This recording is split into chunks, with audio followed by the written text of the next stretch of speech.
All right. Figured I'd do a update video before I left for my work trip.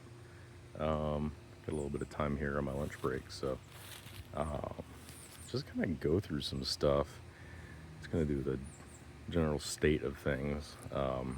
All things said and done, I think we fared pretty well in the cold. Learned some stuff about things and learned some things about my yard and just things in general. I think. I think the key takeaway here is, that was probably about as bad as it can get in terms of cold in this area. Like, I don't want to jinx it, but if it gets any worse than that, like, I don't know if it's worth growing some of the stuff that I'm trying to grow here, at least in the ground. But push comes to shove, we'll see if we can make it through that. But I just don't think it generally you can expect it to get worse than it did. And so we did what we could to protect things, and I think I could do a better job next time protecting things. I've got some ideas, but key takeaway there too is you got to be ready like a year in advance. You got to have a plan for everything for that worst case scenario.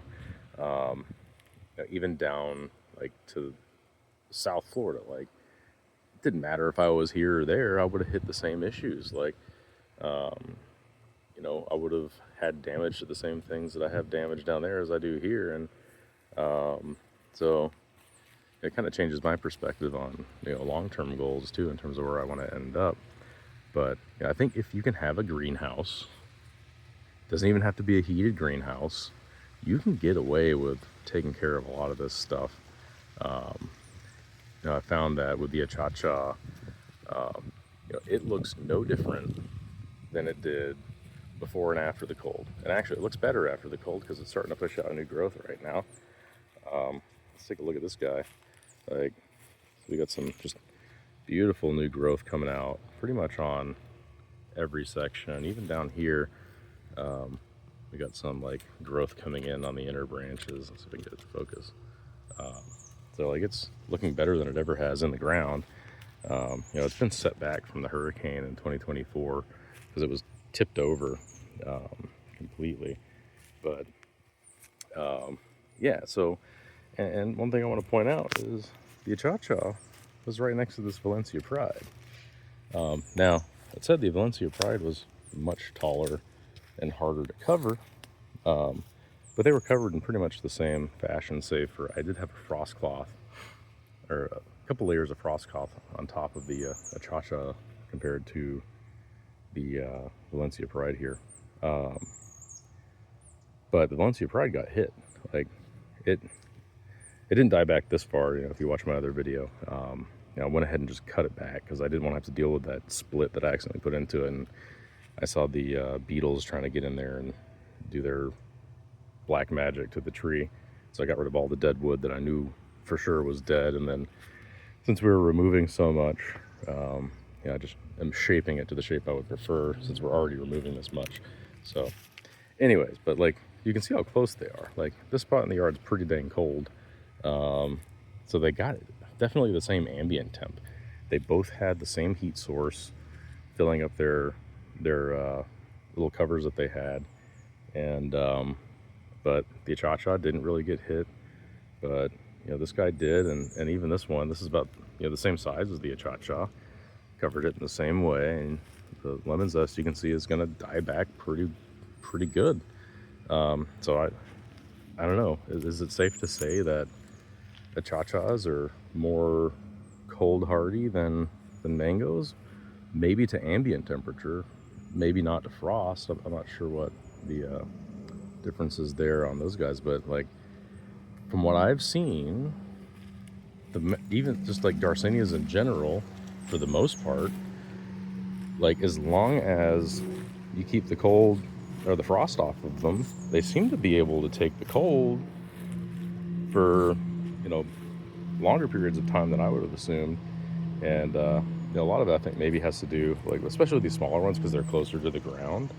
The heat from the ground is keeping them from freezing too. So like I just put 5-gallon buckets on these Darcinias here, and they seem to have done pretty well.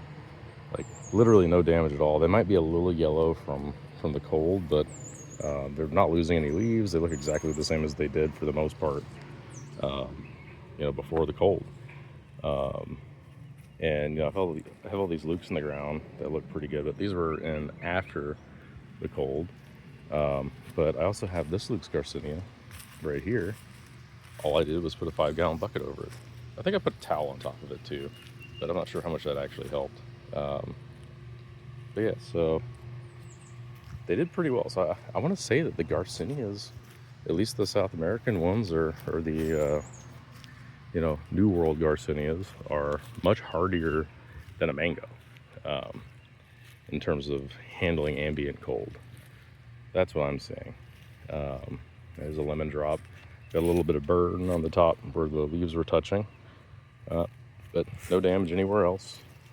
Same thing over here. Even like I've got this Cha-Cha down here. All I covered up, this didn't have the supplemental heat source. All I did was put a 25-gallon bucket over the top, and then I see these like bundles of grass, and I just piled the grass around it. It didn't have any heat source. You can see this ice cream bean next to it definitely got torched, but lower to the ground it was a little warmer, I suppose. But maybe this is a microclimate right here in this spot specifically, but literally no damage from the cold. Cha-Cha. People say that the seashore mangosteens are a bit more sensitive. I think that's true. They definitely are looking a little more pale than before the cold, but they're not burnt from the cold at all. The only thing that these got covered with was I did one layer of frost cloth early on, and then I put 3 mil plastic over it afterwards. Basically did like a hoop tent over the top of them. It was definitely a redneck hoop tent, but it essentially was the same thing. But I did put 5-gallon Lowe's bucket there and a 5-gallon Lowe's bucket there full of water, just to have some kind of ambient heat. But I'm not really sure how much that helped. But yeah, there's no damage, and they're pushing out new growth. The new growth looks pretty decent, considering it was starting to come out during the cold. But you can actually see like there's a little bit of damage on the new growth. This one pushed out a little later. But yeah, they're gonna be fine. So the Garcinias, they're pretty dang strong. I'm actually surprised. Here's my other lemon drop. This is the superior variety. And it did lose some leaves on the very tippy top. Those were touching the frost cloth. But again, this one just had a 5-gallon bucket, layer of frost cloth, layer of plastic. And seemed to come through just fine. Indes, they definitely got torched, which was surprising to me. They were not covered as well as some of the other plants. I think I just put a 25-gallon bucket over that and made sure it was kind of sealed up a bit. They did get burnt, but only really what was pushed up against the surface. So they may have done better if I just didn't cover them. I'm not sure, but that wind was bad. I think overall I came out on top. This star fruit looks terrible. I lost all of my fruit. I meant to pick it beforehand. I just never got around to it. But you can see them just brown down there. Not even the fruit flies are eating them. Like maybe they are now, but tree's fine though. I see actually there's some leaves that stayed on somehow over there, and they're still green. It's probably gonna die back a lot. I think that's okay. But another thing that I thought was interesting was I put these coffee plants in here, and they definitely took a hit, but I didn't cover them at all. I completely forgot about them, and they're still kicking it. So yeah, that was interesting. So coffee is hardy to an extent. I think if it didn't get to 24 degrees, it would have looked much better. But yeah, there's no issue growing coffee in 9B apparently. It's Arabica. What else? Let's see. Some surprises. All the small fruited guavas did well. You look at this one. This is the purple forest guava, and was it Cydia myrtoides? I think is the scientific name. I didn't cover this at all, and it's already pushed out new growth. Like, I think it was pushing out new growth when the cold was happening, so that's definitely a cold hardy variety of guava to put in the ground. This was really surprising to me though, was like the yellow jabo. I knew it was going to take a hit, but I didn't think it was going to be this bad. It's going to come back from the bottom. You can see it's still got some green down there, but all this stuff up top is probably like, it's still kind of flexible. I don't want to like prune it. We'll see what it looks like when I get back from my trip. I'm sure it'll grow back by then. Let's see. Yeah, all the cherry of the Rio Grandes did well. This lemon here, it's a seedling. Didn't cover it all. It looks fine. It got a little burnt up top, but I do nothing for this thing and it's doing just fine.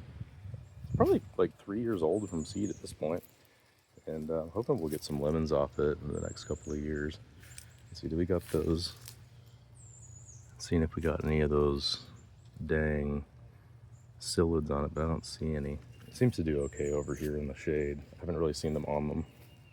Suriname cherry came through just fine. It turned red and started dropping leaves, but like immediately as soon as it started heating up, we got all this new growth all over it. Hopefully followed by flowers.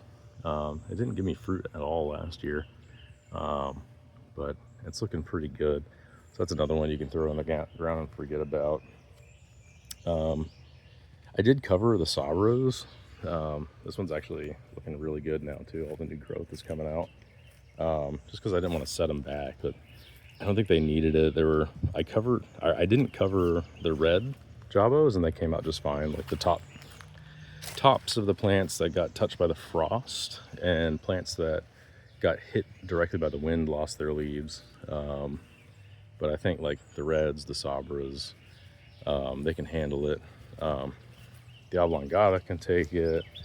All I did was I put a cardboard box over the top of this just to keep the wind from blowing on it.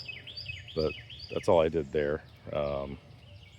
It was interesting because it actually had like the leaves darkened up on it.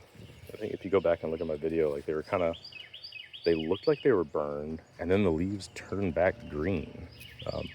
Maybe it's just an optical illusion, but I'm pretty sure that's what I'm seeing here because they look pretty much exactly the same as it did before the cold. We got new growth coming out too. Check that. It's pretty cool. There's the Oblongata. That's another cold hardy variety. It seems to be just as tolerant to pH, if not better than the Sabra. I think they're probably roughly equivalent. You can use them interchangeably. Seems to grow faster too. That thing is a fast grower. Jackfruit, they're torched. One of them, I did look down, like in the bottom. Let's see if we can see it again. It's like growing back, like from like really, really low. Let's see. Yeah, like right. It's not really picking it up. Let's see. Yeah, like right there.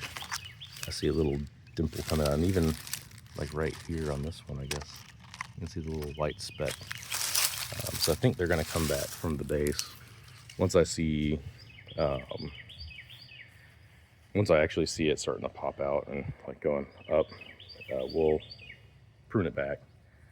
But man, they really got melted. There was a neighbor that had like 30-foot tall trees that I've just been seeing them chopping them back slowly. Grimmichamas look about the same. You can see where the frost settled on this one. Honestly, that was mostly new growth anyways. It did get a little burnt down below, but this is the yellow Grimmy, protected from the the north side winds there. But the ambient temp really did most of the damage this time, I think. This is a surprise. The Myrcera cuspidata didn't care that it was 24 degrees, so write that one down.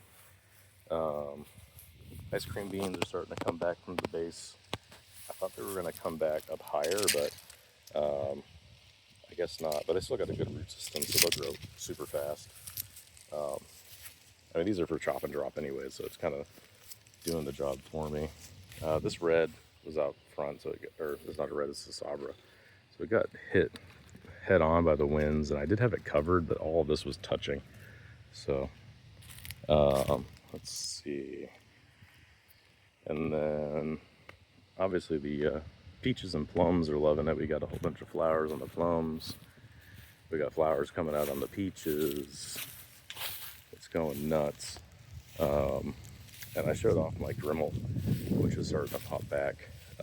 It's got a whole bunch of new growth up top. We've got flowers that have popped out and set fruit, and there's flowers popping down there. There's another flower coming in right there. So the Grimmel's doing really well. I did cover that as well. Key lime defoliated for the most part, but it's pushing back out.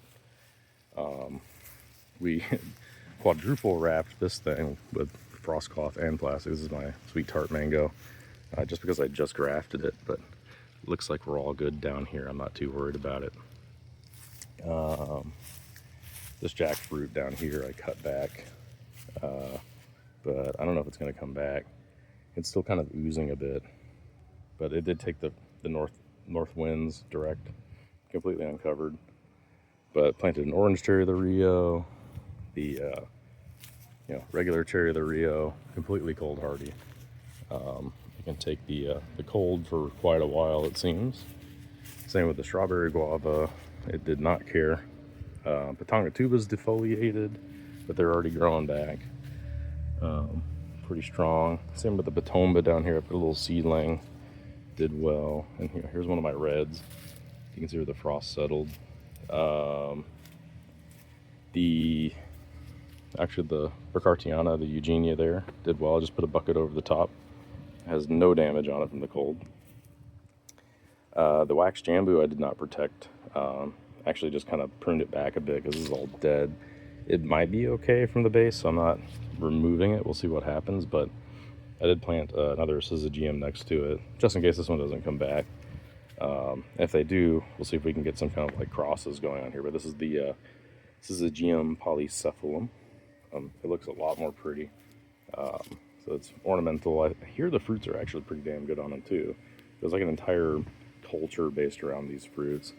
So we'll see how that one does. It's the Garcinia macrophylla duacres. They did well. I just put 1 gallon pots over the top, and then I did a layer of frost cloth, and then we laid a plastic on top of that. And this had a bucket on, or a 25 gallon pot on top of it. This is the Inga vulpina. It was a lot bigger and nicer looking. I decided to put it in the ground right before the cold. Hindsight, I should have dug it out and put it back inside, but I kind of wanted to see how hardy it is, and it did okay being covered. They're supposed to be more cold hardy than the other Ingas. So if it survived that well with the ambient temps it got, I'd say they're a pretty good one to put in. They're not very big trees either, so it's a perfect spot for this little corner. We'll keep it pruned up and have like a little pathway through here, but yeah, but it's grown back, so I'm not worried about it. Yeah, and actually another surprise is all the bananas are pushing out, so we'll still get some bananas. Even this one, I remember, if you go back and look, was it whenever I was out in the middle of the night, like that thing was completely black, and it's no longer completely black, which is crazy to me. And it's pushing out new growth, so I guess it was just warm down below. Like this is all like composted material that I keep tossing on top of the bananas, and they seem to thrive off of that, but also I guess it generates some heat, enough to keep the bananas warm enough to continue producing. And even the ones over there, they're pushing out some green leaves too. So it's not a complete loss. I was kind of worried that we're gonna have to wait another year and a half for more bananas. Yeah, what else? I'm chopping back some of this brush up on the other side of the hill. Technically my property line goes up to just after where that oak tree is, on the top of the hill there. So my plan is to chop a lot of this brush back. I'm putting Ingas in the ground, so I've got a Vera over here and my other Vulpina right there, just to start building the soil up, and hopefully decompacting the soil. I know this oak tree, it's going to be hard because they're going to be competing with the oak tree for light and water and all that, but yeah, so I might have to help them out a bit. But I just want to get this like established with these inga trees so I can start using them for mulch, some chop and drop and all that. But once they get established, I think they'll be okay. It'll kind of help hold in, the soil as well. Like I had these, I'm not sure what these are. There's some kind of like crepe myrtle relative or something, and I don't know. I don't really like them because they kind of just take over, and they're starting to grow out. And the as much as I like my passion vine, like they're so thick that the passion vine just kind of like trellises through it, which isn't a bad thing because I like passion fruits, but I don't want it noodling everywhere. I just kind of want it to go up higher into the oak trees and like have the fruits drop down. So I'm probably gonna cut back maybe a little bit more. I'm hoping that there's some good places to plant trees in here, but I do kind of want to put like some low light trees that can handle the lower light over here. It's like I think it's maybe 4 to 6, maybe 8 hours of sun depending on the time of the year over here. So it's kind of full sun, but not really. It does get intense in the summer though, so that's something to keep in mind. But yeah, so making more room for more trees. Actually, this is interesting. The cassava is coming back. I didn't even cover this at all. I thought it was gonna die. Let's see, are these ones coming back? They might. Let's see. But yeah, that's pretty much it. Oh, I did add a Super Haas avocado over here. That's a new addition. I'm kind of tired of having this little guy who's not really growing very well. It's a day avocado. Apparently they're not as cold hardy. So we got 2 Mexican genetic avocados. So this is a Brazos Bell. It's a Super Haas. They're both, one's A and one's a B. I think the Haas is an A and the Brazos Bell is a B. So we'll have hundreds and hundreds and hundreds of avocados in a couple of years, I'm sure. And actually the range on the Super Haas I think is pretty good in terms of when they're ripe. I think it's like September all the way through January potentially. And then this one's like July through November or something like that. So avocados for half the year, I'll take it. We already got some flowers starting to pop out. But yeah, so I'm sure there's more stuff, but that's kind of the state of things. I'll do an update video maybe at the end of March as well.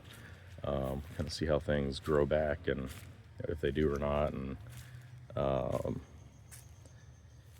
for zone pushers, you can kind of use this as a reference. But TLDR, mangosteens are hardier than I had previously thought. Mangoes are pretty hard to grow when it gets cold, up in 9B at least, or I guess anywhere we're this past year. The citrus do fine with the cold weather.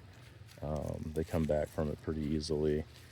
All of the Myrtaceae did pretty well, save for the wax jambu. Like I'm sure the ultra tropical Myrtaceae don't handle it as well. But yeah, all the jabos are fine. All the guavas are fine. Ice cream beans come back from the roots at the very least. What else? Black sapote is not as cold hardy as people thought. This thing is dead as a doornail. But yeah, so anyways, I'm gonna stop rambling and get this thing uploaded and get back to work. So take care, y'all.